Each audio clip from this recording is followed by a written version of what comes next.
반갑습니다. 오늘은 어제 일어난 정치적인 참 하나의 사건을 두고 논란이 되고 있는 예수님은 누구신가 여기에 대해서 살펴보도록 하겠습니다. 제가 뭐 얘기한다고 해서 국내의 정치에 대해서 말하려고 하는 건 결코 아닙니다. 저는 목사이니까 또 제가 뭐 정치를 다음에 다룰 수도 있겠지만 그러나 지금은 정치 이야기를 하지 않겠습니다. 지금은 예수님이 누구신가 여기에 대해서 말씀을 나누도록 하겠습니다.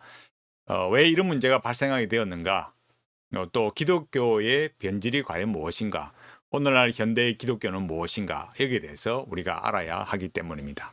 제가 현대 이 멘탈리티의 어느 시대에 마찬가지지만 멘탈리티의 5가지 핵심 키워드 신성한 내면의 구상화, 의미, 통일성, 도약 이 5가지를 이렇게 말했을 때 아직도 많은 분들이 이 키워드의 중요성을 잘 모릅니다. 결국은 우리가 의미와 통일성을 어디로부터 부여받느냐 이게 관건이에요. 근데 제가 이런 말씀을 드리는 이유는 처음 제가 이렇게 이런 이야기를 하고 또 이 동영상의 여러 가지 이런 자료들을 보실 때 거부감이 많이 생길 수 있다는 거예요. 그 왜 그러느냐? 지금 올리는 영상도 마찬가지지만 제가 예를 들어서 구상화 이런 단어 하나를 이렇게 말할 때만 해도 알아갈 때만 해도 수년이 걸렸어요. 그것도 막 이게 맞는가 이게 내가 잘못 가고 있는가 이거를 확인하고 또 자료를 찾고 논문을 읽고 책을 읽고 막 그러 하면서 그런 검증의 과정들 속에서 알게 된 것이 제대로 알게 된 것이 구상화란 이런 것이구나. 비주얼라이제이션, 이미지네이션이 이런 거구나라는 것을 딱 이렇게 아는데 그것만 아는데도 수년이 걸린 거예요. 그런데 처음 이제 유튜브를 딱 접했을 때는 도대체 정 목사님은 무슨 얘기 하나? 그런 마음이 들 수밖에 없어요. 그래서 처음 들으면은 제가 말씀드리는 내용과 맞지를 안 해서 구독을 했다가도 또 구독에 빠지시는 분, 구독 취소를 누르시는 분들이 있어요. 결국 핵심은 삶의 의미와 통일성, 이 의미와 통일성을 어디로부터, 누구로부터 부여받느냐. 이게 관건이에요. 그러니까 우리가 이런 것들을 말할 때 결국은 인간 안에 그 신성한 내면아이가 있느냐, 없느냐. 이게 많이 작용을 하게 되는 거죠. 우리는 분명히 살아계신 하나님, 삼위일체 하나님을 믿습니다. 그러면 이런 거예요. 기독교다. 특히 개혁주의다 하면서 하나님을 전적인 타자라 한다. 또 궁극적인 실제, 칼바르트의 전적인 타자, 폴틸리의 궁극적 실제 이렇게 말하게 되면 어떻게 되냐 이거예요. 이 교회 안에 너무 많이 들어와 있거든요. 그거를 저기 뭐 어떤 이제 갓 신학교 들어온 신학생이 말하는 것도 아니고 어떤 열심히 있는 어느 성도가 말하는 게 아니고 이 대한민국에서 내놓으라 하는 그 유명한 목사님, 그런 교수님들이 말하고 있는 거예요. 폴티리의 그런 궁극적 실제,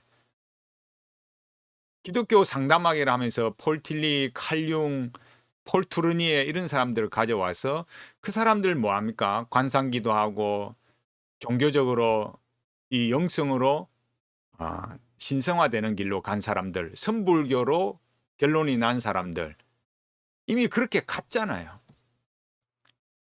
지금 뭐 가다가 돌이킨 것도 아니고 이미 그렇게 역사 속에서 일어난 일이에요. 근데 그런 사람 거를 가져와서 이게 기독교다, 기독교 안에 활용할 수 있다, 기독교 상담하게 사용할 수 있다, 이렇게 말하고 있는 현실이라는 거예요. 너무 심각하지 않습니까? 제가 지금 예수를 말한다. 세상 말하는 여기 이 언론에 나오는 그 예수. 우리가 믿는 예수님과 너무 다르다는 거예요. 왜 다르냐? 이걸 그냥 저 사람들이니까 그리 말하는 거죠. 이렇게 해서는 안 된다는 거예요. 이게 단순히 저 세상에 어떤 정치하는 사람들의 말장난이 아니고 기독교 신앙의 현 주소가 이렇다는 거예요. 그 사람들이 어디서 그 말을 배웠겠어요? 기독교 신앙의 이 현 주소도 역시 마찬가지로 오늘날 저 세상이 말하는 예수도 역시 현대 기독교가 말하는 예수와 다를 바가 없다라는 거예요. 우연히 이런 말이 나오지 않습니다. 세상이 바라보는 예수가 누구냐, 또 현대 기독교가 바라는 것, 현대 기독교라고 해서 모든 기독교라는 게 아니라 그런 혼합이 일어나고 변질된 기독교가 말하는 예수는 누구냐 이거예요. 그러면 우리가 믿는 예수님은 누구냐? 또 그 예수님을 믿는 나는 누구냐? 이런 걸 분명하고 명확하게 알아야만 합니다. 우리는 왜 그럼 하나님을 전적인 타자를 하면 안 되느냐? 왜 궁극적 실자를 하면 안 되느냐? 왜 우리는 칼융이나 폴트루니에나 폴틸리나 이런 사람들, 칼바르트 이런 사람들처럼 왜 그렇게 길을 가서는 안 되느냐? 그런 신학, 그런 심리학 이론들을 왜 가져오면 안 되느냐? 왜 우리는 아무개시처럼 하나님을 썸씽이라 하지 않느냐? 왜 우리는 키에르케고르가 가는 길을 가지 않느냐? 왜 우리는 필립 얀시 같은 그런 사람들을 따라가지 않느냐? 이게 우리가 명확해야 돼요. 왜 우리는 메시지 성경을 읽지 않아야 되지? 왜 그냥 우리는 성경 번역된 이 성경을 읽고 왜 그런 길을 가지 말아야 되느냐? 근데 우리 이게 불명확해요. 말하는 내용들이 말은 기독교인이라 하는데 명확하지를 않는 거예요. 이게 너무 안타까운 거죠. 오늘은 이 유명한 사람, 내일은 저 유명한 사람 쫓아다닐 게 아니라 정말 우리 가야 할 길을 바르게 알고 더 신앙에 또 그 신앙을 키워가기 위한 여러 학문성이나 경건이나 모든 이런 제반적인 시스템을 갖추어 가야 되는 거죠. 우리 이런 점들을 정확하게 봐야 돼요. 제가 자료를 보면서 말하고 있습니다. 여기 조선일보 기사에 보면 뭐라고 했습니까? 땡땡땡 해서 땡땡땡 징역형에 땡땡땡은 십자가 진 예수 이렇게 말했어요. 참 놀랍지 않습니까? 그 다음에 보면 예수 길 걷고 있다. 중앙일보 기사인데 여기 어젯밤 늦게 올라온 거예요. 또 역시 이런 반응들이 나오고 있어요. 거기에 관해서 이 말을 한 장본인인 이분이 뭐라 그랬냐면은 여기 글이 좀 작지만 제가 읽어보겠습니다. 예수는 유대 제사장들에 의해 죽임을 당할 줄 알았습니다. 예수는 민중에게 유대의 율법대로 살지 말라고 말했으니 그의 죽음은 예정되어 있었습니다. 도망갈 기회도 버리고 협상의 길도 차단합니다. 유대 제사장들에게 잡혀가 당당히 죽습니다.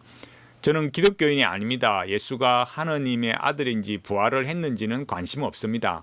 낮은 대로만 향하다가 끝내 죽음까지 받아들이는 한 인간의 강철 정신에 매료되어 있습니다. 이게 중요해요. 예수가 뭡니까? 이분에게 있어서 예수는 뭐예요? 낮은 대로 향하고 또 죽음까지 받아들이고 그렇게 한 인간의 강철 정신. 그러니까 예수는 뭐예요? 한마디로 강철 정신의 소유자 이렇게 되어 있는 거죠. 그 다음 뭐라 했습니까? 인사청문회장에서 땡땡을 앉혀두고 사퇴하라며 압박을 하고 그 절정의 지점에서 검찰이 기소할 때 저는 예수를 떠올랐습니다. 그들이 땡땡을 죽이는구나. 땡땡은 자신의 죽음을 몰랐을 리가 없습니다. 그는 당당히 죽음의 길을 걸었습니다. 골고다 언덕길을 땡땡과 그의 가족이 걸어가고 있습니다. 가시왕관이 씌워졌고 십자가를 짊어졌습니다. 검찰개혁 않겠다 했으면 법무부 장관 않겠다 했으면 가지 않았을 길입니다. 예수의 길입니다. 예수가 함께 걷고 계십니다. 이렇게 말했어요.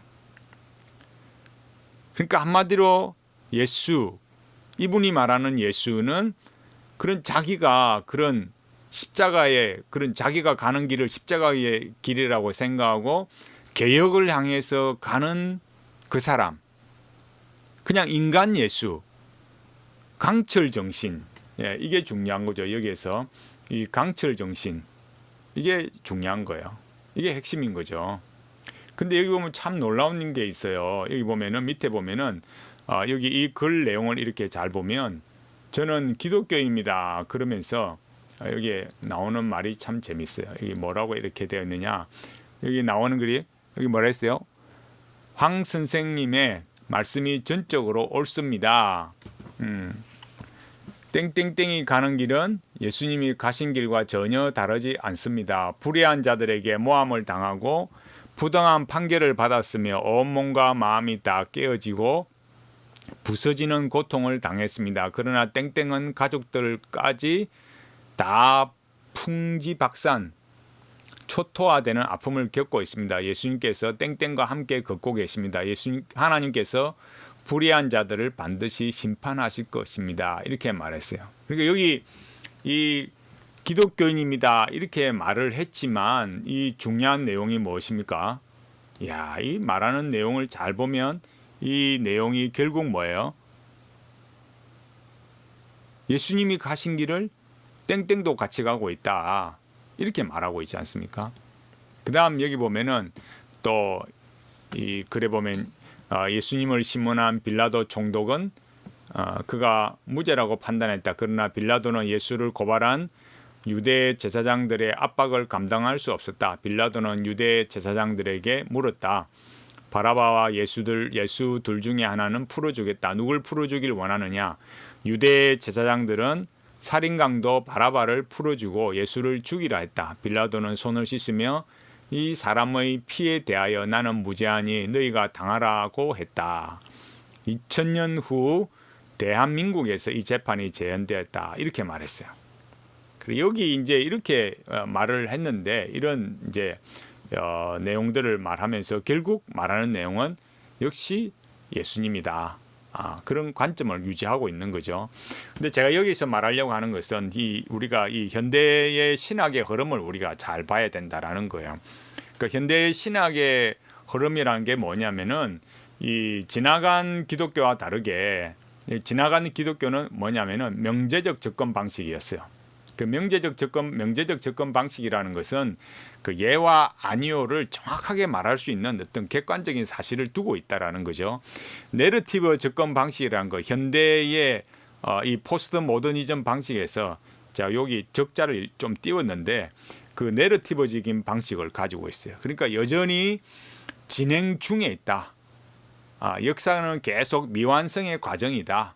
이렇게 보는 거예요. 그 완성을 향해서 계속 나아가고 있다. 하나의 과정이다. 이렇게 보는 거죠. 이게 저 세상에서만 그런 것이 아니라 이 기독교 안에서 그런 일이 변질이 일어난 거예요. 전에는 예와 아니오를 명확하게 말할 수 있는 명제적 접근 방식. 그러니까 이 프란시스 셰퍼가 이런 기독교 세계관을 말할 때 분명하게 이런 점들을 말하거든요. 그런데 이 현대의 이 기독교는 변질이 일어나서 내러티브적인 접근 방식을 취하고 있어요. 그러니까 이게 무슨 말이냐면은 아직도 어떤 그 하나님의 일하심이라는 것이 완전히 계시가 종료되거나 그러니까 예수 그리스도의 십자가의 피로서 구원을 받고 또 예수 그리스도 안에서 종료가 되었다는 계시가 종료되었다는 그런 방식이 아니고 계속 누군가에 의해서 만들어져 가고 있다. ing 상태다. 이렇게 보는 거예요. 그러니까 결국은 어떻게 되겠습니까? 명제적 접근 방식은 절대적 진리가 있다. 이렇게 말하지만 이 내러티브, 이야기 신학, 이야기적인 방식 요즘은 말을 할 때 저도 한 번씩 차용을 해와서 드라마라는 말을 쓰기는 하지만 결코 좋은 말은 아니에요. 그러니까 미완성된 이런 내러티브, 미완성적인 스토리, 계속 진행 중에 있는 과정 중에 있는 스토리 이렇게 보는 거예요. 그러니까 드라마라는 말을 하더라도 현대적인 용어를 차용해서 말하기는 하지만은 의미를 분명하게 알아야 되는 거죠. 그래서 이런 내러티브적인 접근 방식을 가게 되면은 그럼 뭐가 문제가 일어나느냐 하면은 예수님에 대한 정의가 완전히 바꿔지는 거예요. 이 예수님이 그러면은 명제적인 접근에서는 분명히 뭐라 했습니까? 예수 그리스도가 우리의 구세주다. 십자가에 못 박혀 죽으신 우리 죄를 위하여 구속하신 주님이시다. 구속주다. 이걸 명확해지는 거예요. 예가 아니가 확실한 거죠. 또 객관적으로 일어난 사실이에요. 그러나 내러티브 방식, 스토리, 이 이야기 접근 방식에는 예수가 무엇입니까? 그 유대 사회, 로마에 억눌려 있는 유대 사회, 지금까지 이 유대인들이 살아와 왔던 그런 방식과 다른 혁명적인 방식. 아까 그분 땡땡을 예수로 표현한 그분의 방식으로 하면 뭡니까? 그런 강철 정신, 그런 기존의 유대 사회가 기존에 해왔던 방식과 다른 방식으로 말한 행동한 그런 사람이 바로 예수다. 그러니까 원래 예수님이 구원자고 메시아잖아요. 예수 그리스도잖아요. 그러니까 이렇게 되면 어떻게 되느냐면 이 내러티브적인 접근 방식에서는 예수는 하나의 무엇입니까? 모범자야. 강철 정신을 소유했던 혁명가, 개혁가의 한 사람이에요. 그럼 우리가 이쯤 되면 대충 알 수 있죠. 앞에 말했던 그 땡땡땡 분이 말했던 예수, 또 땡땡땡의 예수는 뭐예요? 땡땡땡을 예수라 말했던 그거는 무엇이겠습니까? 이 내러티브 접근 방식에서 말하는 강철 정신을 소유한 예수, 혁명가의 예수, 그런 거에 불과한 거예요. 이게 지금 중요한 거는 이게 그냥 저 먼 나라 이야기가 아니라는 거예요. 이 지금 이 대한민국의 많은 목회자들과 성도들이 예수를 이렇게 생각하고 있습니다. 이게 지금 그냥 괜한 이야기가 아니라는 거예요. 너무너무 여러분 심각한 이야기. 현실적으로 지금 이렇게 일어나고 있어요. 그러니까 이런 방식으로 예수를 설명하다 보니까 결국은 어떻게 되겠습니까? 그러면 그 후속타 또 다른 예수가 또 만들어지는 거예요. 예수 2, 3, 4 이렇게 만들어지는 거예요. 계속해서 만들어져서 이렇게 땡땡땡땡 일어날 수 있는 거죠.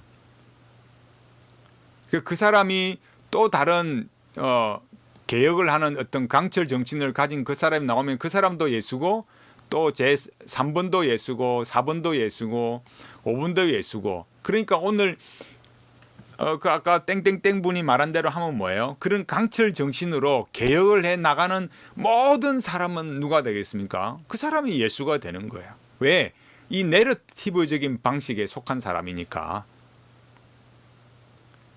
예수 그리스도께서 십자가를 지시고 우리 죄를 위해서 피 흘려 죽으심으로 우리 구원을 이루셨다. 대속을 이루셨다. 이게 명확한 사실로 주어져서 이런 믿음이 확실한 걸로 가야 되는데, 오늘날 현대 기독교가 말하는 예수는 뭐냐? 많은 사람들이 왜 요즘 이 기독교가 이렇게 되었습니까? 왜 요즘 현대 기독교가 이래요?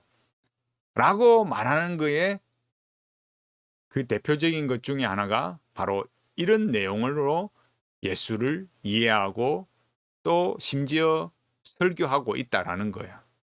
이게 아주 심각한 우리의 이 현실입니다.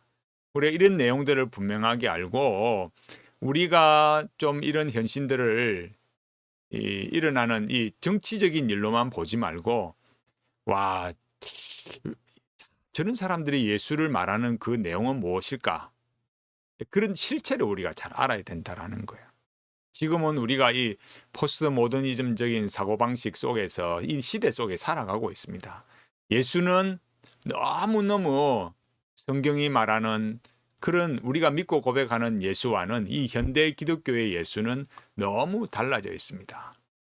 하나님을 전적인 타자라고, 궁극적 실제라고, 썸씽이라고, 기름 부음을 말하고, 여러분 너무너무 심각한 현실 속에 와 있습니다. 우리가 이 기독교 신앙을 바르게 가기 위해서 우리가 함께 노력하고 우리가 하나님 앞에 걸어가는 모든 일들에 있어서 더 진지하게 기독교 신앙을 명확하게 가기 위해서는 이 시대의 변질이 무엇인가, 이런 것들을 우리가 분명하게 알고 하나님 앞에 저 세상이 하는 거, 또 이 혼합시키려고 하는 그런 내용들, 이런 것들이 무엇인가를 올바르게 알고 이 기독교 신앙을 굳게 또 우리 자신들이 지켜가고 누릴 수 있도록 하나님 앞에 달려가는 우리 모두가 되기를 바라겠습니다.